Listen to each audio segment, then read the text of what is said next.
বিভিন্ন দাবি আদায়ে ফ্রান্সে বিক্ষোভ সমাবেশ করেছে রাজনৈতিক আশ্রয়প্রার্থী বিভিন্ন দেশের অভিবাসী সহ বাংলাদেশিরা। বৃহস্পতিবার স্থানীয় সময় দুপুরে প্যারিসের ন্যাশনাল কোর্ট অফ অ্যাজাইলামের সিএনডি-এর সামনে এ বিক্ষোভ কর্মসূচির আয়োজন করে।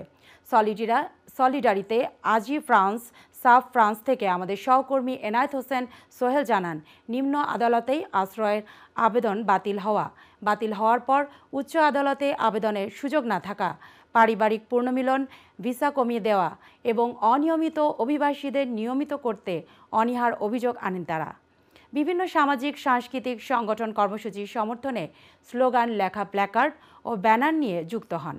কর্মসূচির লক্ষ্য উদ্দেশ্য ও পরবর্তী করণীয় তুলে ধরে সমাবেশে স্বাগত বক্তব্য দেন আয়োজক সংগঠনের প্রতিষ্ঠাতা সভাপতি নয়নেনকে। সমাবেশে বাংলাদেশিদের মধ্যে আরও বক্তব্য দেন বুড়িচং অ্যাসোসিয়েশন ইন ফ্রান্সের সভাপতি Al-Amin Khan, Kawsar Ahmed, EPS community in ফ্রান্সের সভাপতি Elan Khan Chowdhury, Paris Bangla press club ফ্রান্সের সাধারণ সম্পাদক রাসেল আহমেদ এবং শাহিন আহমেদ প্রমুখ। এ সময় বক্তারা বলেন, সম্প্রতি ফ্রান্সে উদ্বেগজনক হারে আশ্রয়প্রার্থীদের আবেদন অটো রিজেক্ট করা হচ্ছে।